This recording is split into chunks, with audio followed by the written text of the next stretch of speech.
Okay, so before anyone judges me, let me just say that I wasn't looking for anything crazy when this all started. I wasn't out to summon demons or join some creepy underground club. Honestly, I was just bored. You know how it is. Too much free time, not enough to do, and an internet connection that could get you into trouble if you're not careful. It all started with a friend of mine. Let's call him Danny. Danny was one of those guys who knew way too much about stuff you probably shouldn't know about. He wasn't some hacker or anything, just one of those tech-savvy dudes who knew how to access the deep web. One night, after way too many drinks at this trashy dive bar near our college, he started telling me about these forums he'd been exploring. Bro, there's this one thing I found. It's like an invite-only forum, Danny said, leaning in like he was about to tell me a state secret. You wouldn't believe the stuff they talk about on there. Cults, rituals, even human sacrifices. I laughed it off at first. Yeah, okay, Danny, what is this, an episode of Black Mirror? But he wasn't laughing. He gave me this dead serious look, the kind of look that makes your stomach drop a little. No, dude, it's real, I'm telling you. They're all anonymous, but they share pictures, videos. It's messed up. And here's the kicker, you can only get in if someone invites you. Now, at this point, I should have told Danny to stop. I should have gone home, watched some Netflix, and never thought about it again. But I didn't. Instead, I said the two dumbest words I've ever said in my life. Invite me. The invite came a few days later in the form of a link. It was sent to a burner email account Danny helped me set up. The link didn't look suspicious, just a string of numbers and letters, but when I clicked on it, my whole screen went black for a second. Then a blood-red logo of a goat's head appeared, and beneath it was a single line of text. Welcome to the circle. I don't know what I expected, a list of rules maybe, or some creepy disclaimer about what I was getting into, but nope. It just loaded straight into this forum that looked like it hadn't been updated since 2005. The design was basic, black background, red text, and this eerie chanting that played on a loop in the background. You couldn't mute it either. The first thing I noticed was the categories. Rituals, sacrifices, recruits, media. I clicked on the recruits section first. The posts were all these weird ads like, looking for new blood in the NYC area, must be willing to participate in all rituals. Seattle chapter needs an extra hand. DM for details. Join us in the UK for the Harvest Moon ceremony. At first, I thought it was all just some edgy role-play thing. I mean, who in their right mind would post stuff like this if it was real? But then I clicked on media. Big mistake. The first video I saw was this grainy night vision clip of a group of people in hooded robes standing in a circle. In the middle of the circle was a goat tied up and bleating. One of the hooded figures stepped forward with a knife and, well, you can probably guess what happened next. I was about to close the tab when I noticed something else in the corner of the screen. A message popped up, like an old-school chat window. Welcome, newcomer. Are you ready to prove yourself? I froze. My heart was pounding so hard I thought it might explode. I didn't even know how they knew I was online. But before I could freak out too much, another message popped up. You've been selected for initiation. Check your email. And just like that, the chat window disappeared. I immediately went to my burner email, and sure enough, there was a new message waiting for me. The subject line read, First task. The email itself was short and to the point. Go to the Starbucks at 5th and Main. Wear something black. Wait for further instructions. Now I know what you're thinking. Why didn't I just walk away? Why didn't I delete the email and forget the whole thing? Trust me, I've asked myself the same questions a million times since then. But in that moment, it didn't feel real. It felt like a game, like some kind of scavenger hunt or escape room challenge. So the next day, I showed up at the Starbucks. I wore a black hoodie, as instructed, and grabbed a seat by the window. I tried to act normal, but I couldn't stop looking around, wondering if anyone else in the cafe was part of this circle. About 10 minutes in, a barista came over to my table. She wasn't holding a drink, just a slip of paper. She handed it to me without saying a word and walked away. The paper said, "Follow the man in the red jacket." I looked up and immediately spotted him. He was sitting at the counter, stirring a coffee he hadn't even taken a sip of. His red jacket stood out like a warning sign. And then, as if he knew I was watching, he got up and left. I followed him.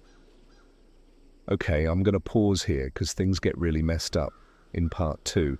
But I just need to know, has anyone else been to this forum? Does anyone know what I've gotten myself into? Because the stuff I saw after this, it wasn't a game. It was real.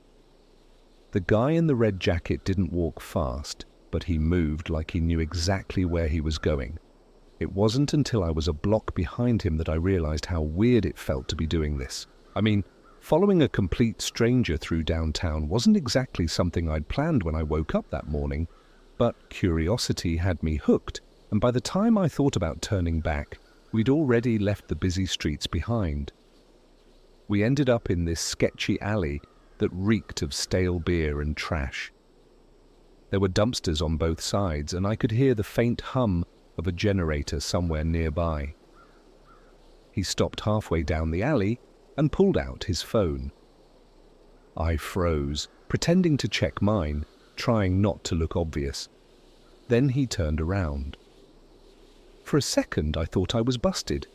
My brain went into overdrive, coming up with excuses for why I was following him. Maybe I'd say I was lost or looking for a shortcut. But he didn't seem surprised. He just pointed to a door on the side of the alley and nodded like he'd been expecting me the whole time. The door was painted black, with no signs or markings to indicate what was inside. The guy gave me one last look, no smile, no words, and then he walked away, disappearing around the corner. I stared at the door for what felt like forever. My gut was screaming at me to leave, to just turn around and forget the whole thing. But the part of me that got me into this mess in the first place wouldn't let go. So like an idiot, I opened the door. Inside it was dark, like can't see your hand in front of your face dark. I stood there for a second waiting for my eyes to adjust, when suddenly a dim red light flickered on. It wasn't much, just enough to illuminate the narrow staircase leading down. I'm not proud of this, but I hesitated. I actually turned around to leave, only to find that the door behind me was locked. No handle, no latch, nothing. Just a flat black surface that might as well have been a wall. I took a deep breath and started down the stairs. At the bottom, I found myself in what I can only describe as a makeshift meeting room. The walls were lined with old, dusty shelves filled with books and random objects, candles, jars of something that looked like dried herbs, and a skull that I'm really hoping wasn't real. In the center of the room was a table, and on the table was a laptop. The screen was open, displaying a live video feed of someone wearing a mask.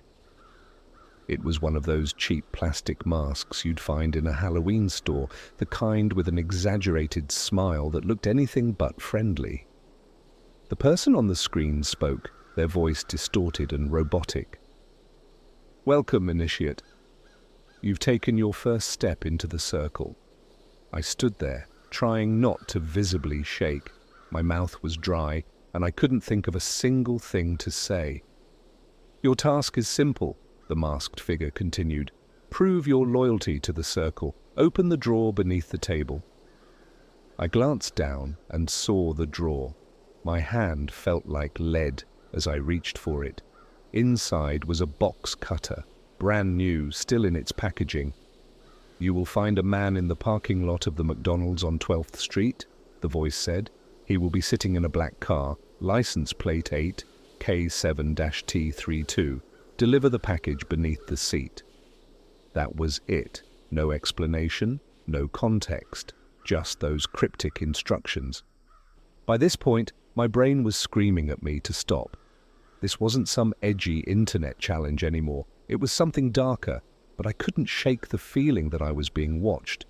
Maybe it was paranoia, or Maybe it was the fact that whoever these people were, they seemed to know exactly where I was at all times. I grabbed the box cutter, shoved it into my pocket, and left the room. The door at the top of the stairs was unlocked now, and when I stepped outside, the alley was completely empty. It didn't take long to find the McDonald's. It was one of those 24-hour locations, the kind where the neon lights buzz just enough to give you a headache. The parking lot was mostly empty except for a black sedan parked near the edge. Sure enough, the license plate matched. 8K7-T32. I walked over, heart pounding so hard I thought it might break my ribs. The windows were tinted so I couldn't see who or what was inside. But when I reached for the door handle, it popped open on its own. The driver was slumped over in the seat, unconscious. Or worse. His head was tilted at an unnatural angle, and there was a dark stain on his shirt that made my stomach churn. Beneath the seat was a small black box. It was heavy with no markings or labels, just a single strip of duct tape sealing it shut. I grabbed it and slammed the door, my hands shaking so bad I could barely hold on to it. I didn't go home that night. I couldn't. Instead, I drove out to the edge of town and parked in an empty lot, trying to figure out what the hell I was supposed to do next. The box was sitting in the passenger seat, almost taunting me. Part of me wanted to open it, but something about the whole situation felt off, like whatever was in that box wasn't meant for me to see. My phone buzzed and I nearly jumped out of my skin. It was another email. Deliver the package to 16 Birchwood Lane. Do not open it. Do not be seen. I'm going to stop here because things went downhill fast after that. I still don't know what I got myself into, but if anyone's ever dealt with something like this, please tell me. I feel like I'm in way over my head, and the worst part? I think they're watching me. I sat in that parking lot for what felt like hours, just staring at the email. My hands were still shaking, and I couldn't stop glancing at the black box sitting on my passenger seat.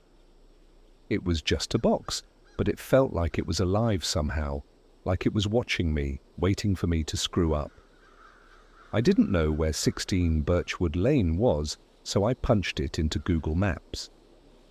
Turns out it wasn't far, just a 15-minute drive into one of those older parts of town where the houses are big, the lawns are huge, and the streetlights are spaced way too far apart. The kind of place where you'd expect to find an old mansion with creaky floors and a haunted attic. But what really freaked me out was that as soon as I searched the address, my phone buzzed with a new message. Do not use GPS again. Trust us, we'll know. At this point, my nerves were shot. I turned off my phone and shoved it in my pocket, just in case they somehow hacked into the camera. I was officially in full-blown paranoia mode, checking over my shoulder every 2 seconds, convinced that I was being followed. I started driving toward Birchwood Lane, gripping the steering wheel so hard my knuckles turned white. The streets got darker and emptier the closer I got, until finally I pulled on to Birchwood. The houses were spaced far apart, and every one of them looked like it came straight out of a horror movie. 16 Birchwood Lane was no different. It was a massive 2-story house with peeling white paint and boarded-up windows. The kind of place that screams, "Don't go inside." The yard was overgrown, and the porch light was flickering, casting weird shadows on the cracked steps. I parked across the street and just stared at it. I kept telling myself to turn the car around and leave, but I knew it wasn't that simple. Whoever these people were, they'd already proven they could find me. So, like the idiot I am, I grabbed the box and got out of the car. The air felt colder the moment I stepped onto the property. It was the kind of cold that sinks into your bones and makes you feel like you're being watched. The porch creaked under my weight, and when I reached the front door, I saw an envelope taped to it with my name, written in blocky black letters. Open me. Inside the envelope was a single piece of paper with more instructions. Leave the package inside the house. Do not look back when you leave. I hesitated, my hand on the doorknob. My brain was screaming at me not to go in. Every instinct I had told me to run, to throw the box into the nearest dumpster and pretend none of this ever happened, but I didn't. The door wasn't locked. It swung open with a low groan, and I stepped inside. The smell hit me first, this thick, metallic stench that made my stomach churn. It smelled like rust, or maybe blood.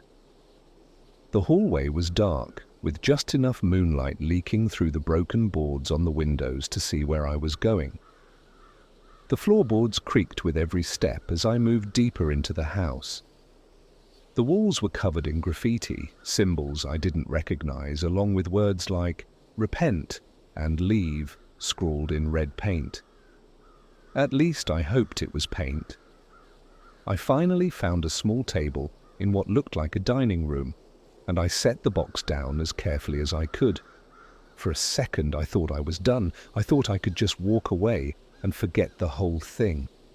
But then I heard it, a sound coming from upstairs. It was faint at first, like the soft scrape of something being dragged across the floor.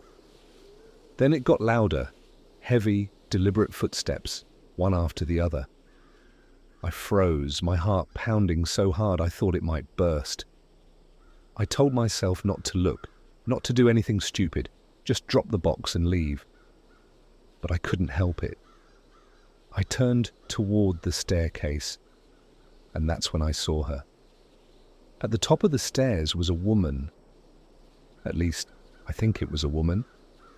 She was wearing a filthy white dress that looked like it hadn't been washed in years, and her hair was matted and stringy, hanging in her face like something out of The Ring. But the worst part was her eyes. They weren't normal. They were wide and empty, like black holes sucking in the light. She didn't move, didn't make a sound. She just stood there, staring down at me. I don't know how long I stood there, frozen. It felt like hours, but it was probably only a few seconds. Then, without warning, she started coming down the stairs. Her movements were slow and jerky, like a puppet being controlled by invisible strings. The sound of her bare feet hitting the wood made my skin crawl. That's when I remembered the note. Do not look back when you leave. I bolted. I don't even remember running to my car. All I know is that I didn't stop until I was in the driver's seat, slamming the door behind me and locking it. My hands were shaking so bad I could barely get the keys into the ignition. As I sped away, I couldn't resist one last glance in the rearview mirror. The woman was standing in the middle of the street watching me. When I got home, I found another email waiting for me. Congratulations, Initiate. You've proven your loyalty. Await further instructions. That was 2 nights ago. Since then, I've noticed things. Cars that seem to be following me, shadows moving outside my window at night. And yesterday I found something under my pillow, a single black feather. I don't know what's happening, but I have a terrible feeling it's not over. I didn't sleep after that night. I couldn't. Every sound made me jump. A creak in the floorboards, the hum of my fridge, even my own breathing. My apartment, which had always felt like my safe haven, now felt like a trap, like the walls themselves were closing in. I spent hours scrolling through Reddit, looking for anything that might explain what I'd gotten myself into. Deep web stories, secret societies, cults. Most of it was garbage, edgy posts by people trying to scare others for fun. But every now and then I'd come across something that hit too close to home. Stories about people being watched, disappearing without a trace, or worse, being found in places they'd never been, their faces frozen in expressions of pure terror. It felt like those stories were about me now. The first sign that something was wrong came the next morning. I was sitting on my couch trying to convince myself to eat breakfast when I noticed my phone was buzzing. Not ringing, just buzzing over and over like it was stuck in some kind of loop. When I picked it up, the screen was blank. No notifications, no calls, nothing, just the buzz. And then, without warning, a text appeared. "Look outside." My stomach dropped. I didn't want to look. Every part of me was screaming to ignore it, to throw my phone across the room and pretend it wasn't happening. But of course, I looked. At first, I didn't see anything unusual. The street outside was empty, just the usual row of parked cars and cracked pavement. But then I noticed the man. He was standing across the street wearing a black hoodie with the hood pulled up. He wasn't moving, just staring directly at my window. I couldn't see his face, but I could feel his eyes on me. I backed away from the window, my heart pounding so loud it felt like it might burst out of my chest. A second later, my phone buzzed again. "Do not run." I don't know what possessed me to listen, but I froze. For what felt like hours, I stayed perfectly still, staring at the text on my screen. When I finally worked up the nerve to look back outside, the man was gone. That's when I noticed something else. Tucked under the windshield wiper of my car was a folded piece of paper. I didn't want to go outside, but I knew I didn't have a choice. The hallway outside my apartment felt too quiet, like the air itself was waiting for something to happen. By the time I reached my car, my hands were trembling so badly I could barely grab the note. It was handwritten, scrawled in uneven block letters. "You are being watched. Stay ready." The next few days were a blur. Everywhere I went, I felt like I was being followed. A man in a red baseball cap sat 2 tables away from me at Starbucks, pretending to scroll through his phone, but never ordering anything. A white van parked outside my apartment for hours, its windows tinted so dark I couldn't see inside. Even my own reflection in the mirror started to feel unfamiliar, like I was looking at a stranger. Then 3 nights ago, the dreams started. In the first dream, I was standing in a room filled with mirrors. Every direction I turned, I saw myself, but it wasn't me. My reflections were smiling, their mouths stretching too wide, their eyes black and empty like the woman I'd seen at the house. In the second dream, I was back at Birchwood Lane, standing in front of the boarded-up house. The door was open, and the same woman from before was inside, her head tilted at that unnatural angle. She raised a hand and beckoned me to come closer. I woke up screaming, drenched in sweat. Last night was the worst. I'd fallen asleep on the couch with the TV on, hoping the noise would drown out the silence. At some point, I woke up to the sound of static. The screen was flickering. The volume cranked all the way up. I grabbed the remote and tried to turn it off, but it wouldn't respond. The static grew louder, and then, through the distorted noise, I heard a voice. "You belong to us now." I dropped the remote and backed away, my pulse hammering in my ears. The static started to morph, forming a face on the screen. It was the same mask I'd seen on the laptop during the initiation, its smile twisted into something far more sinister. "Prepare yourself," the voice said, crackling and distorted. "Your final task is near."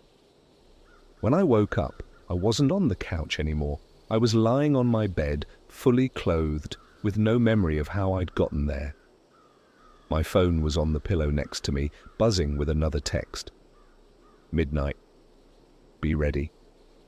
I didn't know what to do. Call the cops, tell a friend. None of it felt like an option. Who would believe me? And even if they did, how could they stop something like this? The only thing I knew for sure was that I couldn't ignore the message. Midnight was only a few hours away, and I had a feeling that if I didn't show up, they'd come for me anyway.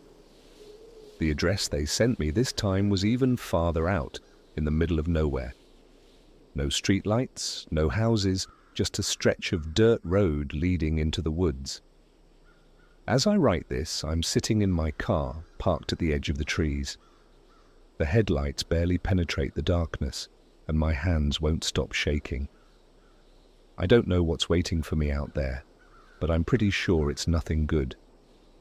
If I don't make it back, I hope someone finds this post. And if you ever get an invite to something called The Circle, don't accept it.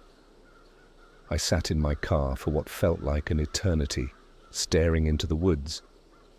The air outside was unnaturally still, the kind of quiet that presses against your chest and makes it hard to breathe. My phone buzzed again, breaking the silence. Walk into the woods, leave your car behind, do not bring a flashlight. I wanted to turn back, to drive as far away as I could and pretend none of this had ever happened. But deep down, I knew there was no escape. These people, this circle, they'd already proven they could reach me wherever I was. So I left the car. The dirt path leading into the woods was barely visible under the faint light of the moon. With every step I took, the trees seemed to close in around me, their branches twisting like skeletal fingers. The smell of damp earth and decaying leaves filled my nose, and the sound of my own breathing seemed deafening in the silence. After about 10 minutes of walking, I saw a faint red glow in the distance. It flickered like firelight, and as I got closer, I could hear voices. Low, murmuring chants in a language I didn't recognize. The path opened into a clearing, and that's when I saw them. A dozen figures in black robes stood in a circle around a massive stone altar. The red glow came from torches planted in the ground, their flames casting eerie shadows on the trees. On the altar lay a man, bound and gagged, his eyes wide with terror. One of the robed figures turned toward me. He wore the same mask I'd seen on the laptop, the grotesque, smiling face that had haunted my dreams. "Welcome, Initiate," he said, his voice distorted and robotic. "You have reached the final stage of your initiation." I tried to speak, but no words came out. My mouth was dry, my heart pounding so hard I thought it might burst. The masked man gestured toward the altar. "To join the circle, you must make a sacrifice, a life for your loyalty." The other figures stepped aside, revealing a knife on a small pedestal near the altar. The blade gleamed in the torchlight, its edge wickedly sharp. I shook my head, backing away. I can't do this." The masked man tilted his head, almost mockingly. "You already have. Every step you've taken has led you here. You knew the cost." I glanced at the man on the altar. He was thrashing against his restraints, his muffled screams tearing through the clearing. I couldn't do it. I wouldn't. But then the masked man said something that made my blood run cold. "If you do not complete the task, someone else will take your place." I froze. My mind raced with 1,000 questions. Someone else? Who? My family? My friends? The realization hit me like a punch to the gut. They weren't just threatening me, they were threatening everyone I cared about. My hands were shaking as I approached the pedestal. The knife felt heavy in my grip, like it was pulling me toward the altar. The chanting grew louder, filling the air with a terrible energy that made my skin crawl. The masked man stood beside the altar, his eyes boring into me from behind the mask. "Do it!" he commanded. I don't know how long I stood there, staring at the man on the altar. He looked at me, pleading with his eyes, tears streaming down his face. I wanted to tell him I was sorry, that I didn't want to do this. But there was no time, no way to explain. I raised the knife. And then in a flash of panic, I turned and ran. The woods exploded with sound, shouts, footsteps, the crackling of torches being extinguished. I didn't dare look back.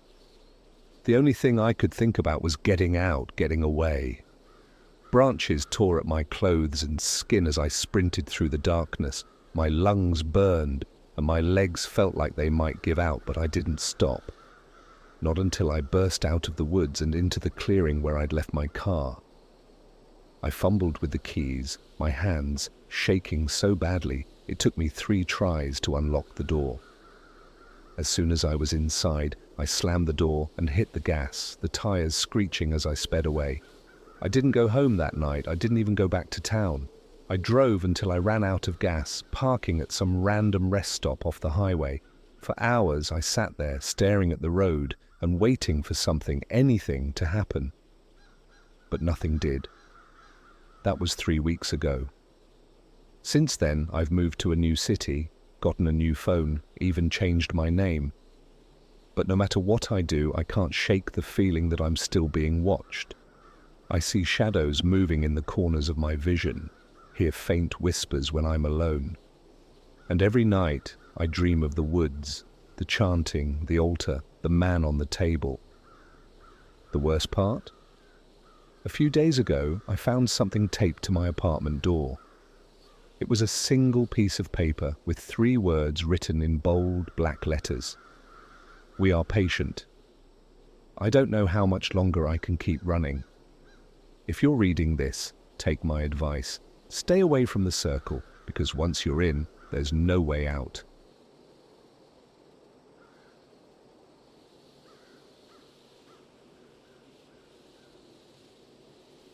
I wasn't planning on solving a mystery, let alone getting wrapped up in something straight out of a sci-fi horror movie. It started off harmless enough, a boring Friday night, scrolling through YouTube while half a pizza got cold on my coffee table.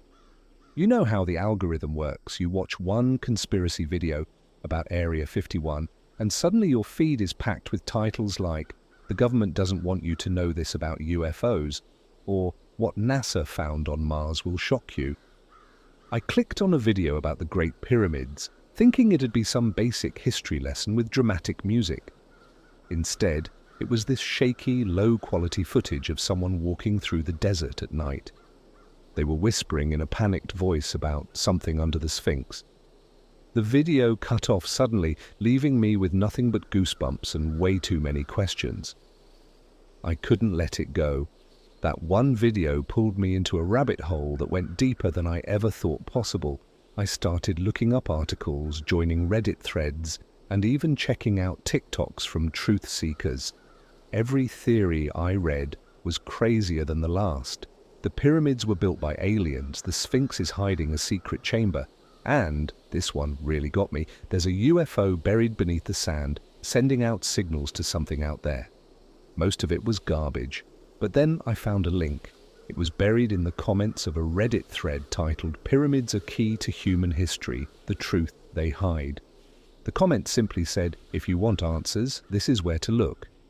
It wasn't a normal link. It was some weird string of letters and numbers, clearly a dark web address. Now I've heard enough horror stories about the dark web to know it's not a place you casually visit. But the curiosity was eating me alive. I figured if I was careful, VPN, burner laptop, all that, I could check it out without getting into trouble. Big mistake. I downloaded Tor, double-checked my setup, and entered the link. The screen went black for a moment, and then this plain, almost outdated-looking website loaded. At the top, in bold white letters, was the title, The Ark's Signal. There wasn't much on the site, just a handful of tabs, evidence, forum, signals, and contact. I clicked on evidence first. It was a collection of grainy photos and documents, most of them labeled with dates and locations. One of the photos showed what looked like a blueprint for the Great Pyramid, except the inside was filled with unfamiliar symbols and strange geometric shapes. Another picture showed a glowing metallic object half buried in the sand. What really got my attention, though, was a short video clip. It showed a team of people in hazmat suits standing around what looked like an ancient artifact.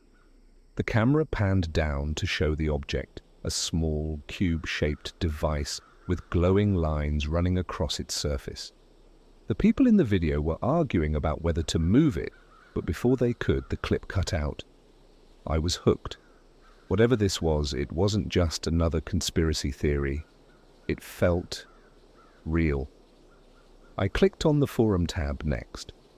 Most of the posts were from anonymous users talking about strange signals they'd picked up or unexplained events near the pyramids.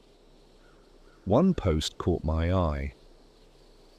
I found something. They're watching me. The user claimed to have uncovered proof that the pyramids weren't just monuments. They were part of a massive, ancient machine. They posted a blurry photo of a map showing what looked like energy lines connecting the pyramids, Stonehenge, and several other landmarks around the world. The last line of their post read, "If you're reading this, it's already too late. They'll come for you too." I should have stopped there, but instead I clicked on Contact. The page was blank except for one thing, a text box with a single instruction. Enter your email if you want the truth. I hesitated. My gut was screaming at me to close the laptop and forget the whole thing. But something about that map, those pictures, the video, it felt too big to ignore. So I typed in a burner email and hit enter. That night I couldn't sleep. Every creak in my apartment sounded like footsteps. Every shadow looked like someone watching me. Around 2 a.m. I got an email. The subject line read, "The key is in the signal." Inside was a single attachment, an audio file. I plugged in my headphones and pressed play. At first, it was just static. Then, beneath the crackling noise, I heard a series of faint beeps, almost like Morse code. The more I listened, the more I could swear there was something else hidden in the static, a low, droning hum that made the hair on my arms stand up.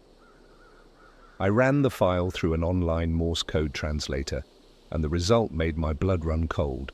It spelled out one word. Look! Beneath it, there was a set of coordinates. I didn't recognize the location right away, so I plugged it into Google Maps. It was in the middle of the desert, not far from Giza. And here's where it gets really weird. When I switched to satellite view, the coordinates pointed directly to the Great Pyramid. I don't know how to explain it, but the moment I saw that map, I felt like something was pulling me in, like I was meant to follow this trail no matter where it led.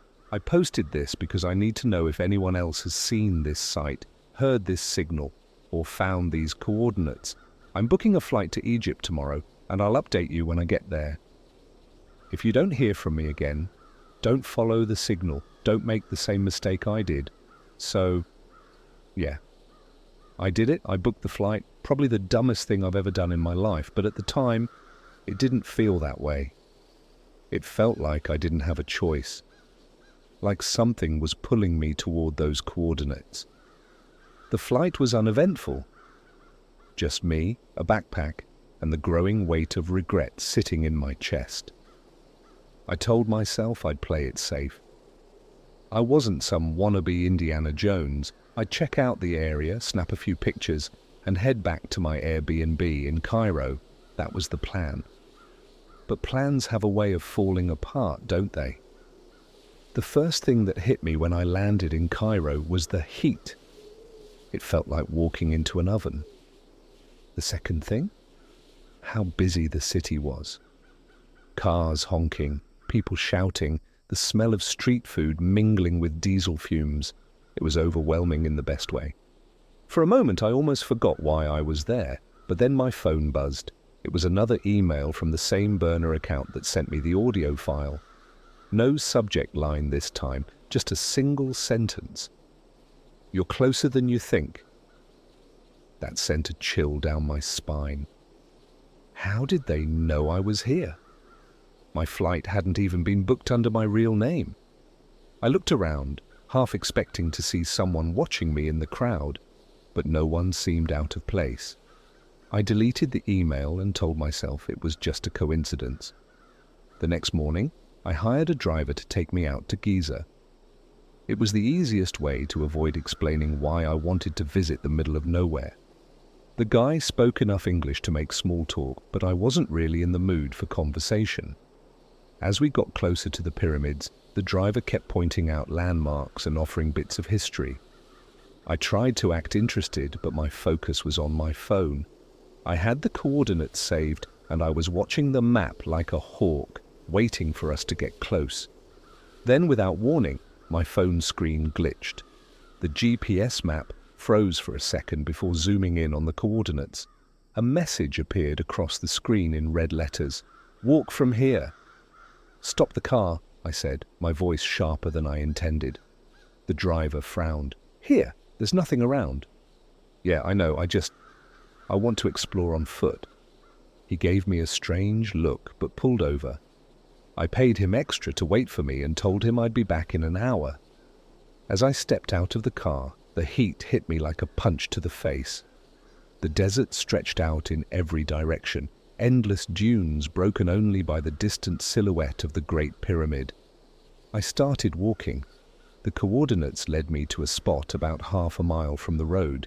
It didn't look like anything special, just a patch of sand and rock.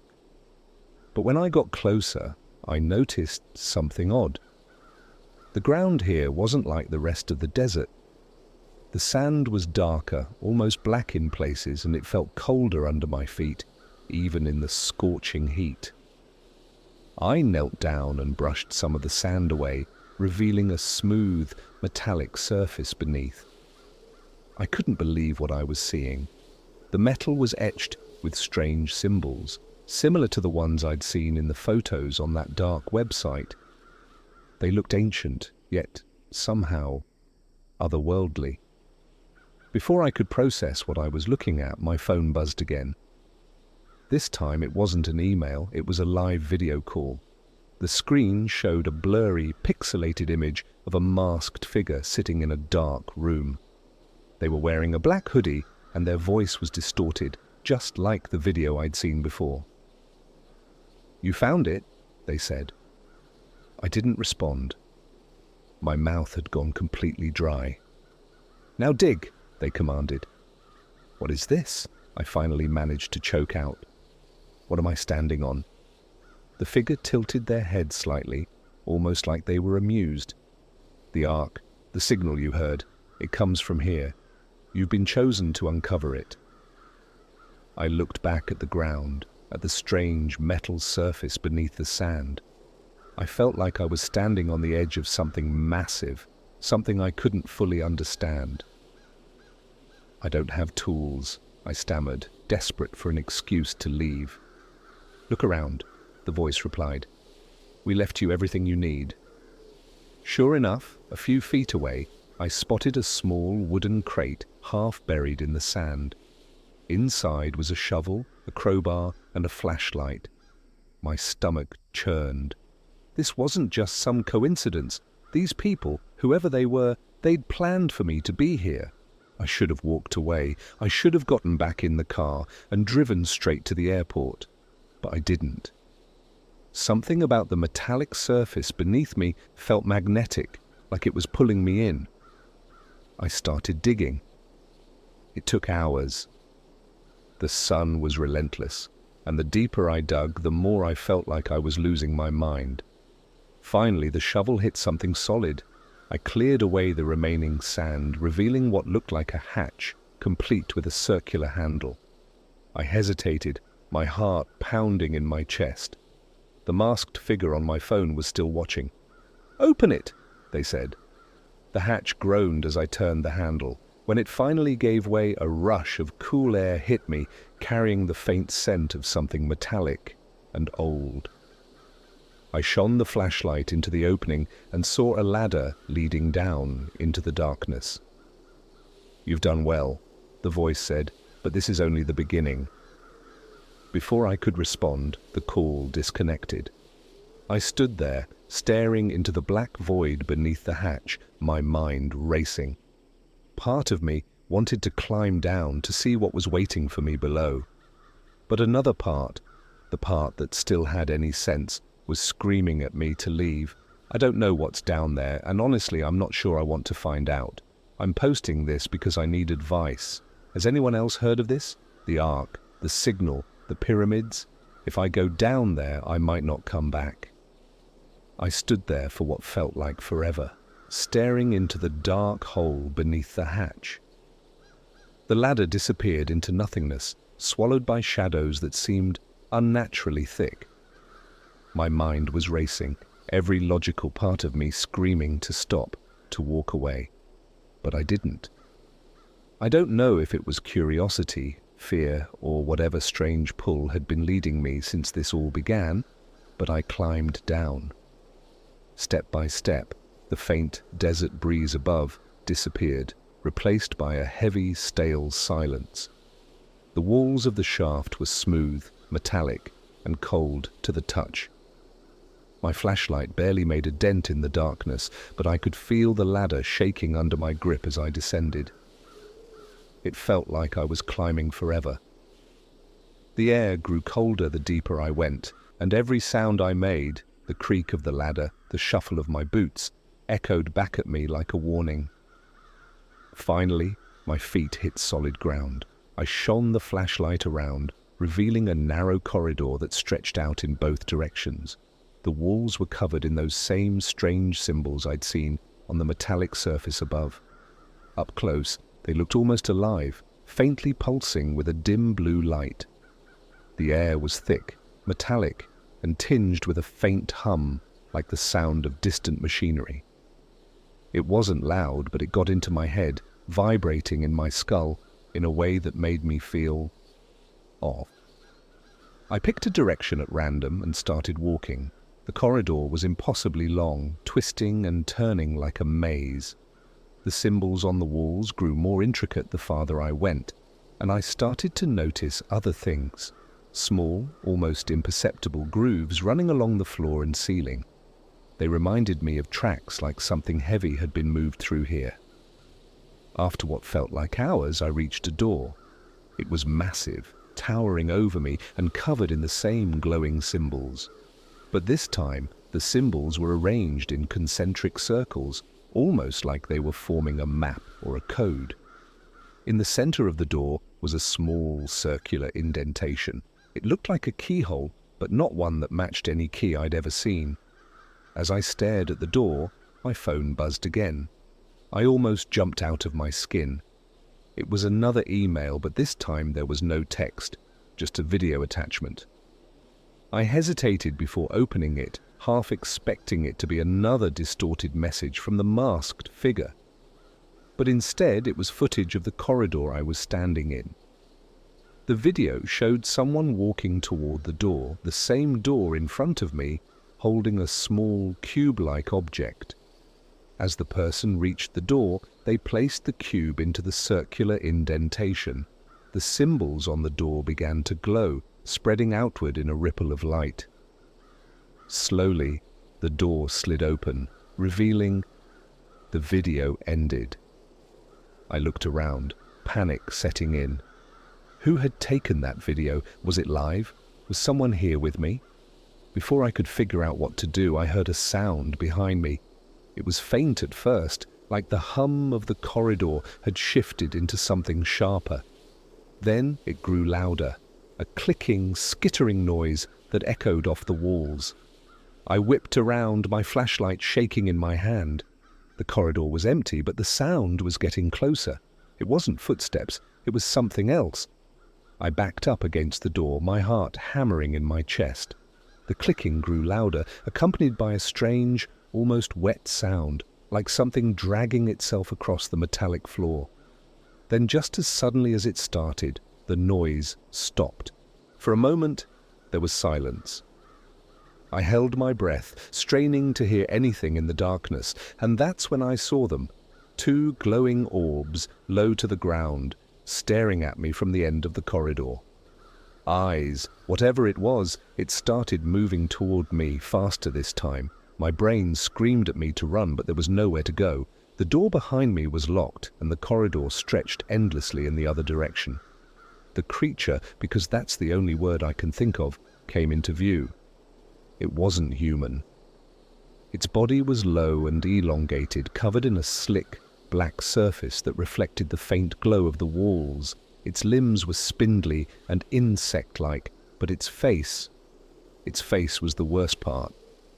It didn't have features, just a smooth, oval head with those glowing orbs where eyes should have been. And the sound, it wasn't just clicking anymore. It was a low, guttural growl that made my entire body freeze. Without thinking, I fumbled with the phone, replaying the video. The cube. The door needed the cube, but I didn't have it. The creature was getting closer, its movements jerky and unnatural. Desperate, I aimed the flashlight at the door and started pressing the glowing symbols. At first, nothing happened. Then, one of the symbols pulsed brighter, and the hum in the air grew louder. I pressed another symbol, then another, trying to match the pattern from the video. The creature was almost on me now, its limbs scraping against the walls as it closed the distance. Finally, with one last press, the symbols lit up in unison. The door shuddered, then slowly began to slide open. The creature let out a screech, a sound so loud and piercing it felt like my skull was splitting. I threw myself through the opening. Just as the door slammed shut behind me, I collapsed on the floor, gasping for air. The hum was louder here, almost deafening, but the creature's screeching had stopped. When I looked up, I realized I was in another chamber. In the center of the room was the cube from the video, floating above a pedestal. It pulsed with the same blue light as the symbols, casting strange shadows across the walls. And beneath the pedestal, etched into the floor, was a massive map. The pyramids were at the center, connected by glowing lines to other landmarks across the world. Stonehenge, Machu Picchu, the Nazca Lines. Whatever this place was, it wasn't just ancient. It wasn't just alien. It was both. The room pulsed with an unnatural energy, the dim blue glow of the cube reflecting off the metallic walls. My heart was still racing from whatever that thing in the corridor had been, and now I was standing in a chamber that felt alive. The map etched into the floor wasn't just a carving. The lines connecting the landmarks were glowing, almost pulsating like veins carrying blood through a body. At the very center of the map was the Great Pyramid, with a sharp, pulsing beacon emanating from it. I stepped closer, careful not to touch anything. As I leaned in to examine the map, I noticed something horrifying. There were more lines, ones that weren't glowing yet, leading to places I couldn't recognize. And then I realized they were spreading. The glowing lines were slowly extending toward the other marks, branching out like roots into untouched areas of the floor. I turned my attention to the cube floating above the pedestal. It was mesmerizing, with faintly shifting lines that seemed to rearrange themselves every time I blinked. The air around it buzzed, making the hairs on my arms stand up. I knew this was important. The answers I'd been chasing were tied to this thing, this artifact, or whatever it was. But there was something about it that felt wrong. It wasn't just alien, it felt aware. I took a step closer, and the humming grew louder. Before I could touch the cube, my phone buzzed again. I nearly jumped out of my skin. The screen lit up with another email, this one from a different sender. Stop. That was it. Just one word. For a second I hesitated, but before I could think too much, my phone buzzed again, this time with a video call. I answered it. The screen showed the same masked figure from before, sitting in that dark, shadowy room. But something about them seemed different this time. Their voice was even more distorted, and there was a tension in the way they leaned forward, like they were desperate to make me understand. "You don't know what you're doing?" they said. I pointed the camera toward the map. "What is this? What's happening?" The figure let out a low, mechanical sigh. You've unlocked the Ark. The pyramids were never meant to be monuments. They were containment fields, designed to suppress what's buried beneath. But now the signal has been activated. I felt a cold weight settle in my stomach. You mean the UFO? The figure shook their head. Not a UFO, a conduit, a machine capable of reshaping the energy of the planet itself. And you've just triggered it. Before I could respond, the entire room shuddered. The pedestal beneath the cube began to glow, and the lines on the map brightened until the entire floor was bathed in blue light. The masked figure leaned closer to the screen. You need to destroy the cube, now. What happens if I don't? I asked, my voice barely audible over the rising hum of the room. The figure didn't answer right away. Instead, they said something that made my blood run cold. Have you noticed the shadows yet? I froze. I turned slowly, and that's when I saw it. Shadows moving across the walls. But there was nothing to cast them. They weren't shaped like anything human or recognizable. Twisted, jagged forms that writhed and shifted, almost like they were alive. I felt my throat tighten. What are they? The figure's voice dropped to a whisper. The ones who built the pyramids weren't human. They weren't benevolent either. The Ark was built to contain their energy, to keep them locked out of our world. But now that you've activated it, the barrier is breaking. I stared at the cube. The lines on its surface were shifting faster now, almost frantically. The hum in the air was so loud it felt like it was vibrating in my skull. How do I destroy it? I shouted into the phone. The figure hesitated. You'll have to overload it. Look for the failsafe mechanism. It should be built into the pedestal. I dropped the phone and began searching the pedestal. My hands were shaking so badly it was hard to focus, but eventually I found it. A small panel on the side with more of those strange symbols. I pressed one at random, and the cube let out a piercing mechanical shriek. The shadows on the walls surged, growing darker and more chaotic. I pressed another symbol, then another, until finally a new sound cut through the chaos. A low, grinding rumble. The pedestal began to crack, and the cube's glow flickered. Suddenly the room was filled with an ear-splitting roar. I turned around and saw them, the creatures. The same thing I'd seen in the corridor. But this time there were more of them. Dozens. Their glowing eyes burned like fire as they rushed toward me, their movements jerky and unnatural. I didn't have time to think. I slammed my fist against the last glowing symbol, and the cube exploded with light. The force of the blast knocked me off my feet. The creatures screeched in unison, their forms disintegrating into wisps of shadow as the light consumed them. The walls of the chamber began to shake violently, and I realized the entire structure was collapsing. I grabbed my phone and bolted for the ladder, dodging falling debris as the room crumbled around me.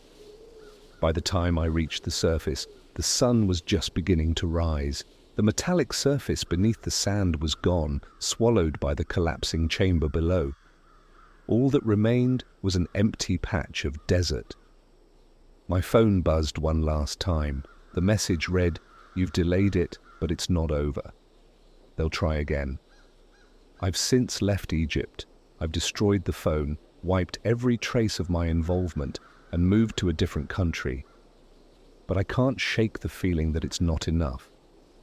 Sometimes, late at night, I still hear the hum, and I swear when I close my eyes I can see the shadows waiting just beyond the edges of the light. I thought leaving Egypt would be the end of it.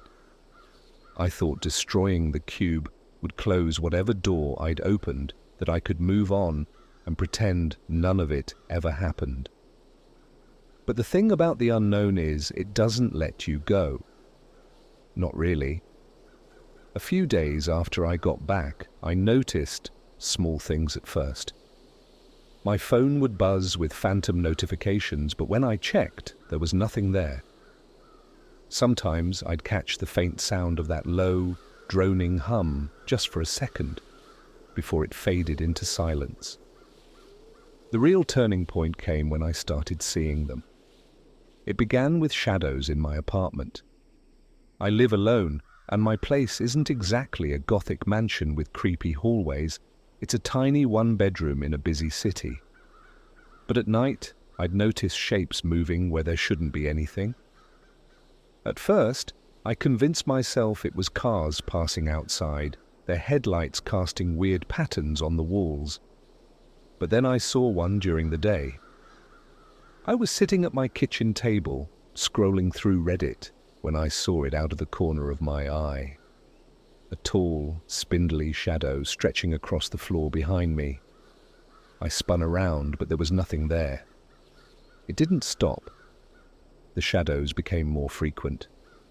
They didn't just move, they lingered, hovered, watched. I'd wake up in the middle of the night to find one stretched across my bedroom ceiling, swaying like it was caught in an invisible wind. And then there were the voices. At first, I thought I was imagining them. Faint whispers just on the edge of hearing. I couldn't make out what they were saying, but the tone was unmistakable. They were calling me, mocking me. One night I got so desperate that I tried talking back. "What do you want?" I shouted into the empty apartment, my voice cracking. For a long moment, there was nothing. Then, from the shadows in the corner of the room, I heard a single, guttural word. Return. I didn't sleep that night. I packed a bag and left my apartment, driving aimlessly until the sun came up. I checked into a random motel on the edge of town, thinking I'd feel safer somewhere else. But the moment I stepped into the room, I knew it didn't matter. The hum was there, waiting for me. The next morning, I found another email in my inbox. The subject line read, "You can't run." The body of the email contained coordinates. Different ones this time, somewhere in the middle of the Atlantic Ocean. Underneath, there was a single line of text. "The Ark is only the beginning." I didn't know what to do. I thought about deleting the email, smashing my laptop, and cutting myself off from the internet entirely. But deep down, I knew it wouldn't make a difference. Whatever this was, it wasn't just on the web. It was in my head, in my life, and it wasn't going to stop. The next night, I dreamed of the chamber again. This time, it was different. The map on the floor was glowing brighter than ever, and the lines I'd seen spreading before were now fully connected, forming a complex web across the surface of the earth. The landmarks were pulsing, one after another, as if they were alive. In the center of the room, where the cube had been, there was now a gaping hole. Something was rising out of it, something massive and wrong, with limbs that didn't move the way they should, and a face that wasn't really a face. When I woke up, I wasn't in my motel room. I was standing in the middle of a forest, miles from where I'd been. The ground beneath me was blackened, charred in a perfect circle, and the air smelled like burned metal. In my hand was a piece of paper, crumpled and damp with sweat. On it were 3 words written in a messy scrawl. "They're not done. I've spent the past week trying to figure out what to do. I can't go back to my old life. It's not safe. But I can't keep running either. Everywhere I go, they follow. The shadows, the whispers, the dreams, they're always there. And I think I know what they want." The Ark wasn't just a machine.